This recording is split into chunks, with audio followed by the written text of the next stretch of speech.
જ્યારે ગોપીઓ કાત્યાયની માનું વ્રત કરતી હોય છે ત્યારે ભગવાને વચન આપ્યું હોય છે કે હું શરદ પૂનમના તમારી મનોકામના પરિપૂર્ણ કરીશ.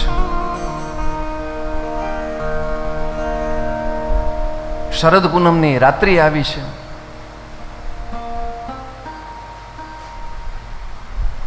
અને ભાગવતજીની અંદર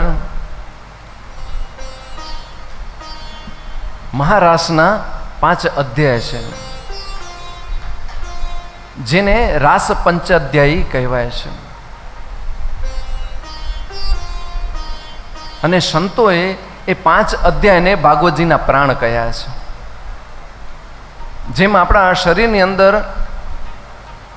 5 પ્રકારના પ્રાણવાયુ છે, એવી જ રીતે ભાગવતજીના એ મહારાસના 5 અધ્યાય જે છે એ પ્રાણવાયુ કયા છે. શરદ ઋતુ આવી છે, શરદ પૂનમની રાત્રિ આવી છે. અને એ અધ્યાયનો શરૂઆત ભગવાન શબ્દથી પ્રારંભ થાય છે. ચીરહરણ સમયે ભગવાને કોલ આપ્યો છે, વચન આપ્યો હોય છે કે શરદ પૂનમની રાત્રિના હું તમારા દરેક ગોપીઓની મનોકામના, જે લોકો આ વ્રત કરે છે એ બધી ગોપીઓની મનોકામના હું પરિપૂર્ણ કરીશ. હું તમને જ્યારે વેણુનો નાદ કરું ત્યારે તમારે સમજવાનો કે એ સંકેત છે તમને બોલાવવા માટેનો. જ્યારે હું શરદ પૂનમની રાત્રિના વેણુનો નાદ કરું એટલે તમારે સમજવાનું કે એ સંકેત છે. શરદ પૂનમની રાત્રિ આવી છે. ચંદ્રનો પ્રકાશ કેસર સમાન લાલ થયો છે. પવન ધીમે ધીમે વહેવા લાગ્યો છે.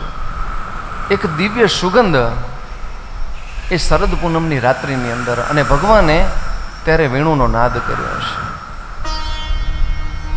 એ વેણુ નાદની અંદર કામ બીજ ફૂંક્યો છે.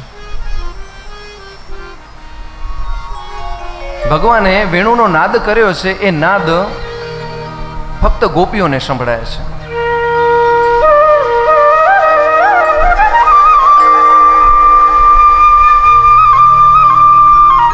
ભગવાન જે વેણુ વગાડતા હોય છે એનો નાદ ફક્ત ગોપીઓના કાન સુધી જાય છે. બીજા કોઈને એનો અવાજ સંભળાતો નથી. શરદ પૂનમની રાત્રિ છે, ગોપીઓના કાને જેવો એવા અવાજ સંભળાય છે એટલે સમજી જાય છે કે કનૈયો અમને બોલાવે છે. કનૈયો અમને સંકેત આપે છે અને કનૈયો અમને બોલાવી રહ્યો છે. જેવા એ વેણુના નાદ સંભળાણા છે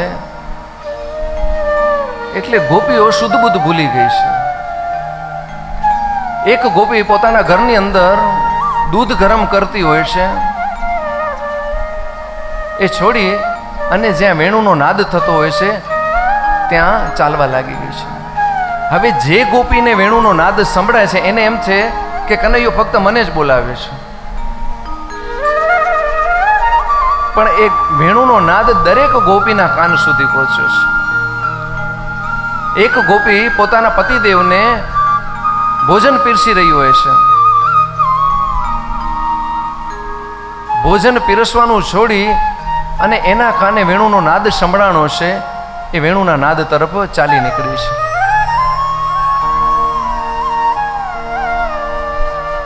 એક ગોપી પોતાના બાળકને પયપાન કરાવતી હોય છે. બાળકને નીચે મૂક્યો છે અને એ પણ એ વાંસળીના સૂર સાંભળી કનૈયાને મળવા માટે નીકળી જાય છે. આજે ગોપીઓ પોતાના શરીરનો ભાન ભૂલી ગઈ છે. ઉતાવળમાં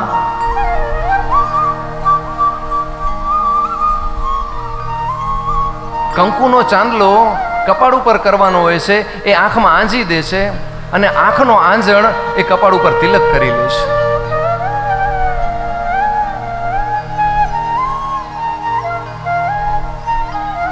ગોપીઓને પોતાના શરીરનો ભાન રહ્યો નથી. ફક્ત એમને કનૈયાની મોરલીના સૂર સંભળાય છે અને ગોપીઓ બધી એ કનૈયાને મળવા માટે નીકળી છે. એકબીજાથી સંતાતી જાય. એને એમ કે કનૈયો મને એકલાને બોલાવે છે. અને જેમ ઘરથી બહાર નીકળી છે તો આ બાજુ તો અનેક ગોપીઓ.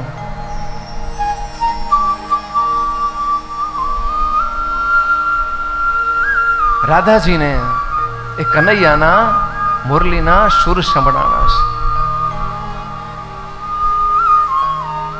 રાધાજી બધું ભૂલી અને કનૈયાને મળવા માટે નીકળ્યા છે. બધી ગોપીઓ જ્યાં કનૈયો વેણું વગાડતો હોય છે ત્યાં પહોંચે છે.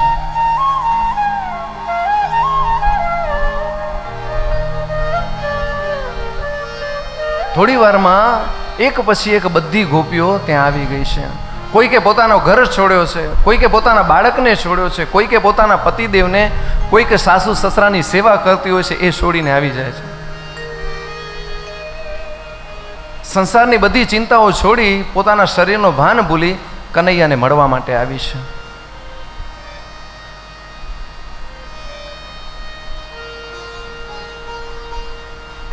કનૈયો વેણું વગાડતો હોય છે. એ ગોપીઓ કનૈયો જ્યાં વેણું વગાડતો હોય છે ત્યાં આવી જાય છે. કનૈયા પાસે આવી ઊભી રહી જાય છે. કનૈયાની આંખ ખુલે છે એટલે ગોપીઓને પૂછે છે કે આવો મહાભાગા, સ્વાગતમ, તમારું સ્વાગત છે મહાભાગા, મહાભાગ્યશાળી. પણ આટલી રાત્રિએ તમે અહીંયા શું કરો છો? ગોપીઓ બિચારી હતાશ થઈ જાય છે કે એક તરફ કનૈયાએ એમ કહ્યું હોય છે કે શરદ પૂનમની રાત્રિના હું વેણું વગાડું એટલે સમજજો કે હું તમને બોલાવું છું. આટલી રાત્રિએ અમે અમારું ઘર બહાર છોડી, અમારા પતિદેવને છોડી, અમારા દીકરાઓને છોડી અને કનૈયા પાસે આવ્યા છીએ. અને હવે આટલી રાત્રિએ એ કનૈયો એમ પૂછે છે કે તમે અહીંયા શા માટે આવ્યા છો? અને ભગવાનનો નિયમ છે, જ્યારે તમે ભગવાનની ભક્તિ કરવા લાગશો ને એટલે એ ધીમે ધીમે તમારા સગા સંબંધીઓનો સાથ છોડાવશે. જેમ ગોપીઓ પોતાના પતિદેવથી, પરિવારથી વિકુટી પડી છે એવી રીતે તમને વિકુટા કરશે. અને જેમ જેમ તમારી ભક્તિ પ્રબળ થતી જશે અને ભગવાનની નજીક તમે પહોંચી જશો એટલે ભગવાન પૂછશે શું કામ છે, શા માટે આવ્યા છો? એ તમને તરછોડશે કે તમે મને નથી જોઈતા. એટલે ભગવાન ગોપીઓને કહે છે કે આટલી રાત્રિએ તમે શા માટે આવ્યા છો? ગોપીઓ કહે કે કાના, એક બાજુ તું અમને બોલાવશ અને આટલી રાત્રિ પછી અમે બધો શેહ શરમ છોડી અને તને મળવા માટે આવીએ છીએ અને તું અમને એમ કહીશ કે આટલી રાત્રિએ શા માટે આવ્યા છો?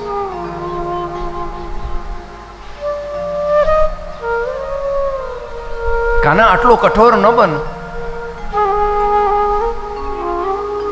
તે જ અમને કહ્યું હતું કે શરદ પૂનમની રાત્રિના હું તમને સંકેત કરું એટલે તમે મળવા માટે આવજો. અમે તને મળવા માટે આવીએ છીએ.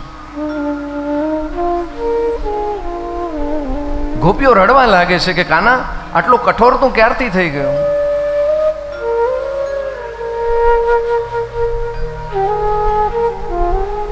અસુરોને મારતા મારતા તું પોતે કઠોર થઈ ગયો છે. કાના, આવી રીતે અમારો ત્યાગ ન કર. જો તું અમારો ત્યાગ કરીશ તો પછી અમે ક્યાં જઈશું?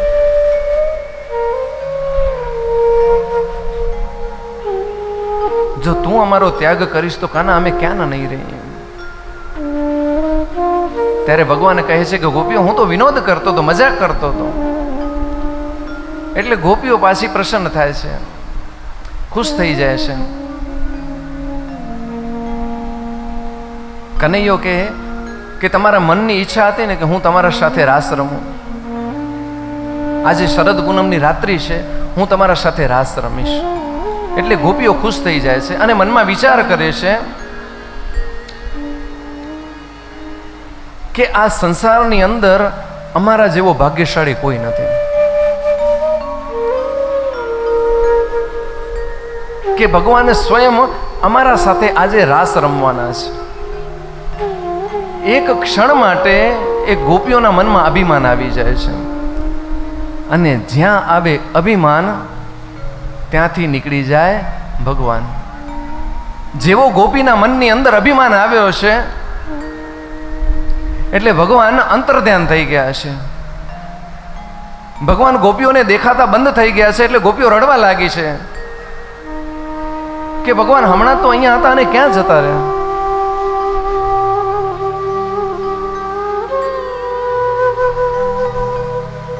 એ ગોપીઓ રડવા લાગી કે કાના તું ક્યાં છો? કાના અમારા સામે આવો. કાના આવી રીતે ન કરો. અમારા મનની અંદર ક્ષણવાર માટે અભિમાન આવી ગયો. અમને ખબર છે એટલે તું અંતર્ધ્યાન થયો છું, પણ કાના તું આવી જા. ગોપીઓ કનૈયાને શોધવા લાગી છે.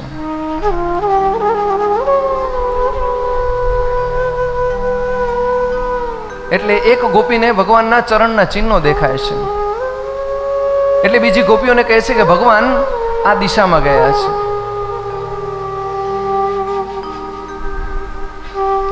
આગળ જતા તુલસી મળે છે. એ તુલસીને ગોપી પૂછે છે કે તમે કનૈયાને જોયો છે? એટલે તુલસીજી કાંઈ જવાબ આપતા નથી. એટલે બીજી ગોપી કહે છે કે એ આપણી સોતન છે, એ ક્યાં જવાબ આપશે? એને પોતાને ભગવાન પ્રિય છે, એ આપણે જવાબ નહીં આપે. આગળ જતા વૃક્ષ હોય છે, પવન આવતો હોય છે, એટલે ગોપીઓ વૃક્ષને પૂછે છે કે તમે કનૈયાને જોયો છે? પવનના કારણે એ ઝાડવા આમ હલતા હોય છે. એટલે બીજી ગોપી કહે છે કે આને ખબર નથી, આ ના પાડે છે. આપણે એક કામ કરીએ, જ્યાં ભગવાનના ચિહ્ન જાય છે, એના પગના નિશાન દેખાય છે, એના પાછળ જઈએ. એટલે બધી ગોપીઓ એ નિશાન પાછળ જાય છે. એમાં ભગવાન સાથે બીજી ગોપીના પગ દેખાય છે. એટલે ગોપીઓ કહે છે કે ભગવાન સાથે ભગવાનની પ્રિય ગોપી સાથે છે. ભગવાન સાથે રાધાજી સાથે છે. જો એના ચરણ પર દેખાય છે, એના ચરણોના નિશાન દેખાઈ રહ્યા છે.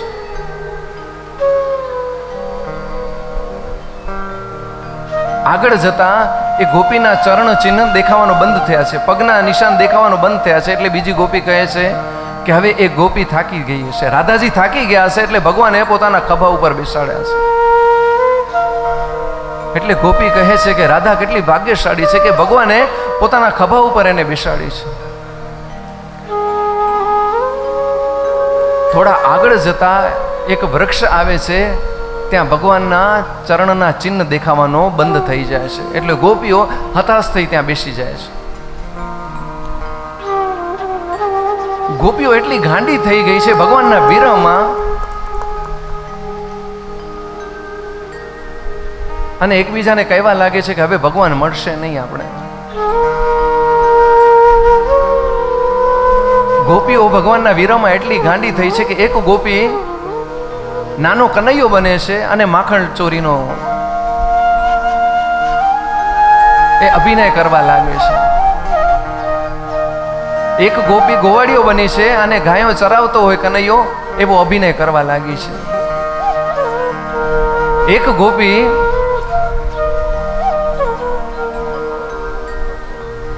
કનૈયો બની અને વેણુના નાદ કરવા લાગી છે.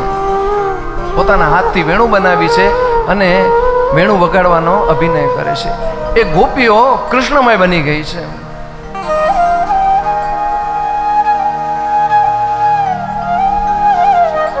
અને રડતા રડતા ભગવાનને યાદ કરે છે. ગોપીઓ ભગવાનના વિરહમાં જે ગીત ગાય છે એને ગોપી ગીત કહેવામાં આવે છે.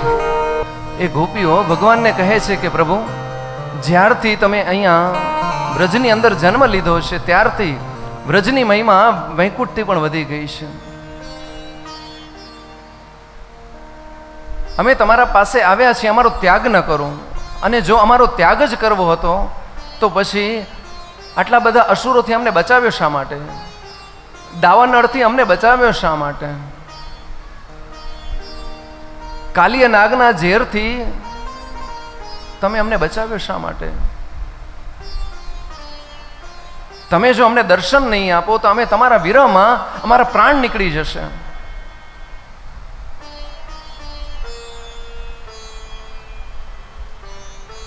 તમારા જે ગુણગાન છે એ અમૃત સમાન છે. તવ કૃથામૃતમ તપ્ત જીવનમ. જે લોકો ના મન અશાંત છે એના મનને શાંત કરવા માટેનું અમૃત એ તમારું નામ છે. તમારા નામ માત્રથી કલ્મશાપહમ, અનેક જન્મોના પાપ કર્મ બળીને ભસ્મ થઈ જાય છે. અને આ સંસારની અંદર સૌથી મોટો કોઈ દાની હોય તો જે તમારા ગુણગાન ગાય છે. ગોપીઓએ સૌથી મોટો દાની કોને કહ્યું છે? કોઈ પૈસાનું દાન આપતો હોય એને નથી કહ્યું, વિદ્યાનો દાન આપતો હોય એને ગોપીઓએ સૌથી મોટો દાની નથી કહ્યું, પણ ગોપીઓએ કહ્યું છે કે જે તમારા ગુણગાન ગાય છે, જે લોકોને કંજુસાઈ વિના ભગવાનનું નામ જાપ કરાવે છે, ભગવાનના નામના ગુણગાન ગાય છે, એ સંસારની અંદર સૌથી મોટો દાની છે. તમે જો આવી રીતે અમને દર્શન નહીં આપો, અમારો ત્યાગ કરશો તો અમે અમારા પ્રાણ અહીંયા ત્યાગ કરી દઈશું. તમારા વિના અમારું જીવન વ્યર્થ છે. જ્યાં સુધી તમે અમારા જીવનની અંદર છો ત્યાં સુધી અમારું જીવન છે. તમારા વિના અમારું શરીર કાંઈ કામનું નથી. આવી રીતે ગોપીઓ ભગવાનને પ્રાર્થના કરે છે અને એ પ્રાર્થનાના કારણે ભગવાન ફરીથી ત્યાં પ્રગટ થયા છે. જેવો ગોપીઓ હૃદયથી ભગવાનને પુકારવા લાગી છે, બોલાવવા લાગી છે, એટલે ભગવાન ત્યાં પ્રગટ થયા છે. અને ગોપીઓ પ્રસન્ન થઈ ગઈ છે, રડવા લાગી છે કે પ્રભુ તમે અમને ક્ષણવાર માટે પણ છોડીને જાઓ છો ને તો ત્યારે એવું લાગે છે કે જ્યારે અમારા પ્રાણ નીકળી ગયા હોય. પ્રભુ અમને ક્યારે છોડીને જજો નહીં. કનૈયો કહે છે કે હું તમને છોડીને ક્યારે નહીં જાઉં, તમે ચિંતા ન કરો. ગોપીઓને પ્રસન્ન કરવા કનૈયો કહે છે કે હું તમને છોડીને ક્યાંય નહીં જાઉં.